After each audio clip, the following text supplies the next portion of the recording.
used. So I think that is something which the Defence and Home Ministry should review. Have to look at, yeah. Because I believe that if this sort of thing continues, the response should be more than proportionate, even while the DGMOs meet. Well, Smita, how do you think, how do you avoid a breakdown? Are you convinced that there's going to be a lot of rhetoric? How do you deal with Pakistan? How do you prevent a breakdown? Even the Americans haven't found a way, right? They haven't found an answer. The only answer they have is throw more planes, throw more money at it, Pakistan, and hope that they sort their issues out and they behave responsibly. They stop promoting terror within and outside the country. That is what Pakistan, that is what America's way of dealing with Pakistan has been. As far as India is concerned, I don't think we have a Pakistan policy. It's knee-jerk. We react to what happens in Jammu and Kashmir. We react to how Pakistan behaves on the border. We react to Pakistan's internal issues. And this thing about Sartaj Aziz, which Ambassador Pakistani said when Sartaj Aziz came during Kargil.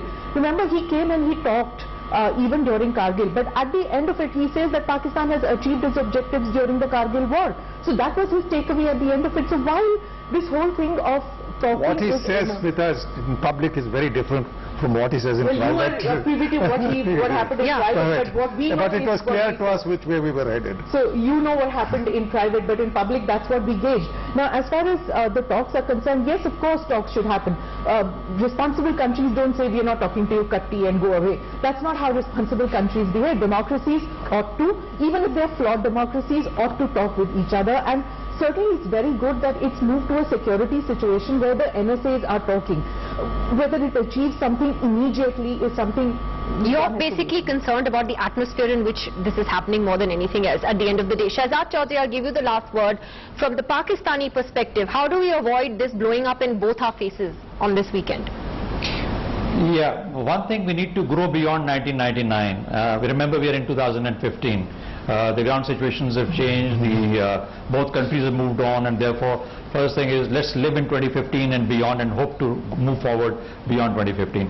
I was an ambassador in 2006 till 2009, and if I want to end my world at 2009, unfortunately that's not going to help anyone. Secondly, even if you want to resolve terror, and terror is what bothers you hell of a lot, and I can understand why, and terror bothers Pakistan hell of a lot because of Balochistan and the FATA region, I think you still need to, whatever you need to resolve, even if it is terror, you need to talk, because without talking you cannot resolve anything.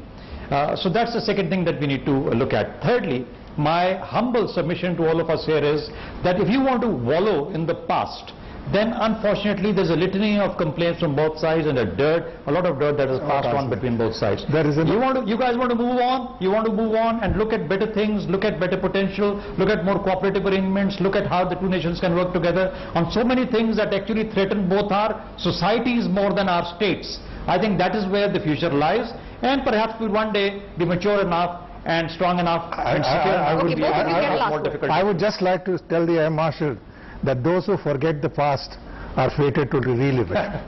Okay, I just feel that if Pakistan was to look at the prototype of the UAE terror document, you know, India-UAE, if they really want to do something about battling terror within the country and improving relations with India vis-a-vis the terror situation, I think if that prototype can be replicated with Pakistan, it would be fabulous. Absolutely, we agree with that. All right. That will be the day.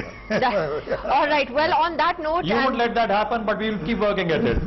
All right, on that note, I have to leave it at that tonight. Thank you very much, Shahzad Chaudhary, to Nalin Kohli, Smita Prakash and G. Parthasarathi for joining us tonight, and we are expecting this to be a very interesting week in the run-up to those talks as well. We'll take a break. When we come back, we'll be going live again to Dubai, where the Indian community is already singing and dancing as it awaits the Prime Minister, who will be coming to speak there shortly. That's after the break.